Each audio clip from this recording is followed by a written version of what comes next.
If you are an empath or a people pleaser, then I believe this video may be one of the most powerful videos you've ever seen that helps you to understand the cure to this, or at least how to use the positive aspects of being an empath. And in this video, I'm going to share with you what has completely transformed my life. I have what is called a shadow integration coach. I have somebody that has a double PhD in understanding transformative psychology that I work with on a weekly basis. And over the last couple months, my whole entire life has transformed from what I have learned about my own energy, my own shadow. The shadow is the unconscious part of ourselves that we may not be aware of. And in this video, what I want to do is I want to share with you how you can apply the similar practice that I've been doing that has changed my energy unlike anything else and allowed me to really be in my own power, to not feel like a leaf in the wind around feeling other people's energy, not craving validation and approval from other people, which is what a lot of times people pleasing is. And I'm going to share with you the cure, what I believe really helped cure me of that, help me understand this at a deeper level, and really change my life in a powerful way. Welcome back to another video. My name is Aaron, and I help people expand their consciousness. Now in this video, I'm going to be sharing with you what I believe to be the cure and the reasoning behind empaths and people pleasers. And what I want to do is share with you what I was sharing in the freaking intro.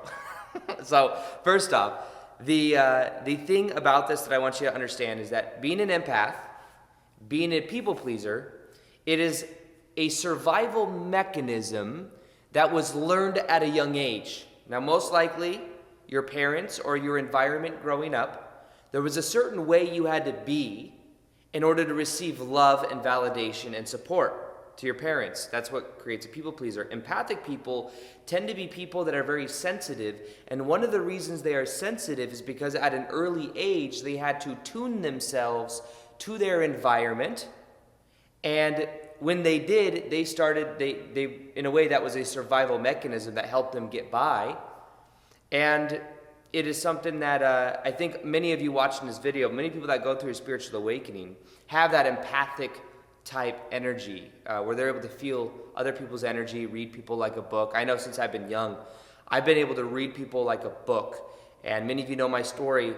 And 7 to 16 years old, having that abusive ex-stepmom in my life who was a narcissist or is a narcissist, I had to tune myself and understand where she emotionally was because her emotions were either way up here or way down here. She also had what's called borderline personality disorder. So I had to constantly tune my energy to her in order for me to be able to understand what I can and can't do, and in order for me just to even survive. And the same thing with being a people pleaser. I had to be a certain way. If I could make her happy, then I could feel worthy, whole, and complete. But it was never enough. That was the interesting thing about it. Now, here's something I also kind of wanted to share with you guys if you're watching this. There's something called trauma bonding that happens when we go through that of being a people pleaser or an empath. We may find that because growing up, there's a core wound there, that a lot of times the core wound comes from a feeling of a deflated sense of self, which is what we're really going to be talking about in this video. That decreased sense of self then finds safety in other people. Even if that means being a people pleaser and craving validation, it's like, if I can give you this love, if I can give you this support, then maybe you'll give me validation and approval in return. And maybe sometimes it's never enough. I know with my ex-stepmom, it was never enough. And I found that what I would do is I would attract women into my life that I would date to where it wasn't ever enough.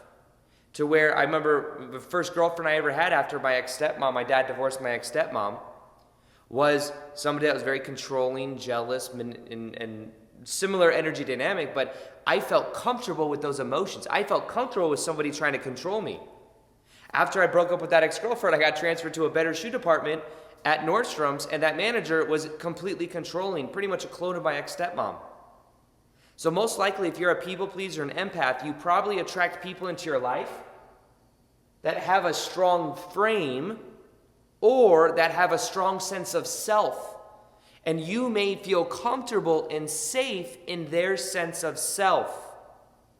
And that may leave you feeling deflated, but it's comfortable, it's familiar. It's like, oh, it's the way it was growing up. Now, here's the thing I want to share with you that I think will change your life more than anything else. Now, what it means to be an empath or a people pleaser is that there's almost such a fine-tuning, sensitive thing to where you can pick up on anyone else's energy. The reason it is easier than ever for you to pick up on other people's energy is because there is a lack of container. There's a lack of sense of self. And because of that, it's easy to see this, to see that, and even probably having a sense of gravity or causing people to feel tension. If you establish boundaries as an empath, that may feel uncomfortable because then other people can feel that they may not like the fact that you're setting those boundaries and you feel what they feel. But if you were to be in your sense of self, unapologetic about it, a lot of times not only would people respect you more, they would feel that gravity coming off of you, but you would respect you more. So really being an empath or being a people pleaser, it's an inner game of realizing your own sense of self-worth and developing. I'm going to share with you the meditation that my shadow integration coach gave me that has completely transformed my life. Let me share with you the difference between this as well. First off, I've become aware of how pretty much every relationship I've ever been in, that the energy dynamic was there to where I would give up my sense of self for connection. So if I was with somebody that I was attracted to and I started going deeper into relationship, I would feel this like my loss. I would almost give up part of myself so that I could make them happy, or so that we could be together, or so that they would love me more. And what I realized is I'm recreating the similar drama, the similar trauma that felt familiar from me trying to please my ex-stepmom and empathically connecting to my environment and knowing, is this okay? But what I've learned is what that is that's just a sense of familiarity. It feels familiar to be in someone else's frame and to trying to get them, even though they may be emotionally unavailable, even though they might not, be in the same frame, that it's almost like I'm becoming a part of their frame. Versus me being strong in my own frame and not needing, a lot of times the empath or the people pleaser, they're afraid of being alone. And they're afraid if they were to be boldly themselves that they would get rejected. And that's what I've learned as of recently. I started doing this meditation. Now, I'm all about oneness, connection, love, unity consciousness, but a lot of spiritual people right now that are focused on that, what they actually need is the opposite. Now, this sounds kind of like, what do you mean? It's supposed to be oneness, connection, hug the trees. I agree. But on the other side of this, the problem and the challenge with empathic people and people pleasers is that there's a lack of container. There's a lack of separation. And because there's a lack of separation, they then feel so connected to everybody. They tune themselves to everyone's vibration. They can pick up on their vibe, but then they've lost the sense of self of who am I? When people say I'm feeling someone else's negative energy, it means I'm not so much in my own container that I can just think of them and feel their energy. If you had a container around you, you'd be like, oh, that's their energy, not mine. I don't feel it as much. It's a loss of identity when we feel like we're sucked into being an empath or we're sucked into being a people pleaser. So the cure is doing a meditation practice that I'm going to share with you. But really what it is, and there's actually something to be learned as well from narcissists. I know this sounds crazy to a lot of people. And I've attracted many narcissists into my life since you don't have to see my ex-stepmom anymore. That pattern kept coming up. And here's the reason being. Let's look at it on this scale. First off, I think we all have somewhat narcissistic traits. And empaths and people pleasers and narcissists actually have the same core wound. They don't feel like they're enough.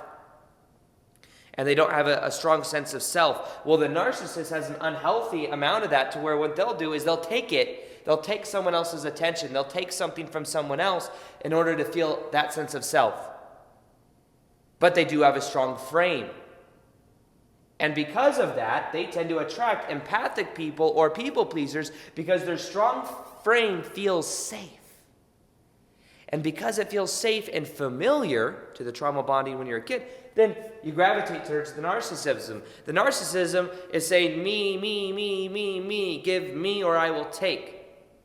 Now, the empath is saying, you, I will give you and you will give me. So the same core wound is there. It's just that the way they go about getting their needs met is different. The narcissist will take it. The empathic person will give something in exchange energetically. It's a transaction. But both have the same core wound if they don't feel worthy, whole, and complete. They don't feel that strong sense of self. The narcissists just have an unhealthy way of asserting it. Now, what is the cure to really both of these? It is actually feeling that strong sense of self in a healthy way. Now, for the empath, what this means literally focusing on getting more in your body. If you're an empath or a people pleaser, then your energy is mainly up here, and you're trying to gain validation. It's almost like, I used to work a sales commission job. I know I talk about it in a lot of videos. I would greet hundreds of people a week, wearing a suit, standing around. Hello, how are you? Hello, how you doing? Guess what from greeting thousands of people, I could tell an energy difference between if I was like, hey, how are you? You want to give me validation back and say something nice to me and greet me back and acknowledge me and don't reject me? How are you? The energy's in the head. Can you feel that the energy's in the head right now? Even I would see this thing come up where a girl that I liked would text me, and I'd be like, oh, now I can respond. Now I'm back in my head. I'm back in my trauma mommy wound. Oh, yay. You see what I mean? There's a difference there.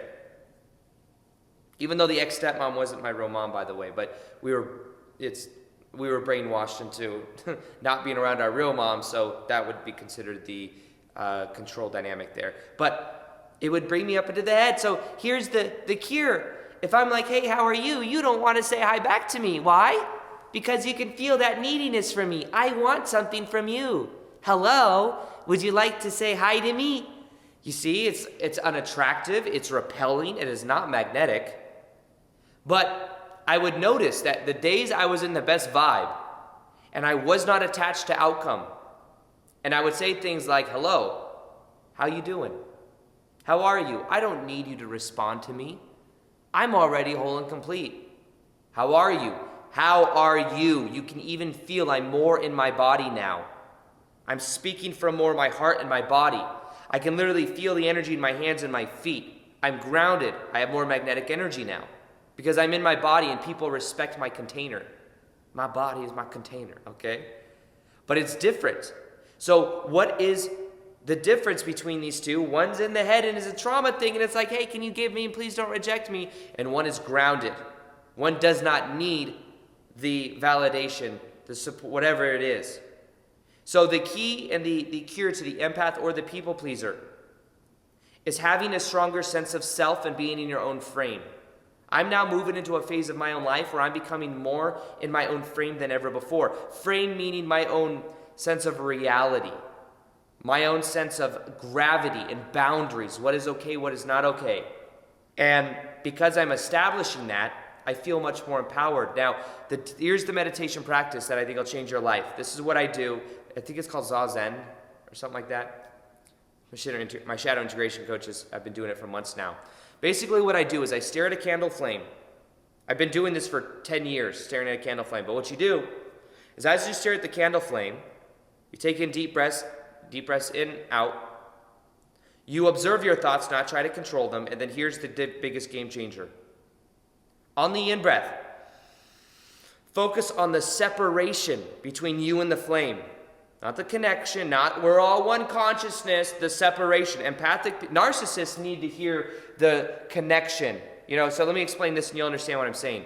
On the in-breath, in my body, feeling in my hands, feeling in my feet, feeling the separation in my body and present, and the separation between me and the candle flame.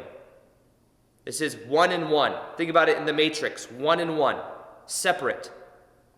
Two, think of the ones and the twos, right? The zeros and the ones, or however you want to look at it. The twos is on the out breath, feeling and then softening the gaze. Also, when you're staring at the flame on the in-breath, you're feeling and you're paying so much attention on that little point of the light. But then what happens on the out-breath, you relax and you still focus on the flame, but then you also focus on the peripheral. You also feel your body relax and loosen up and feel a connection to the environment. So on the in-breath, sense of self. On the out-breath, expression and connection to all things. Now, what empathic people need to hear is you need to focus on the in-breath. You got to focus on individuality, on being in your own container, building that sense of boundaries, feeling comfortable in your body, because most likely as an empath or as somebody that is a people pleaser, you're literally not in your body completely. You're in your head. You're in your head and you're talking like this versus being grounded. The narcissist needs to do the out-breath more. Not more of the out-breath, but needs to focus on connection, unity, and being more empathic and feeling into other people and also within themselves. Really, narcissism is a not feeling sense of worthiness, but just an unhealthy way. So the key to all of this is what you need is a sense of self. You need to be able to create boundaries unapologetically.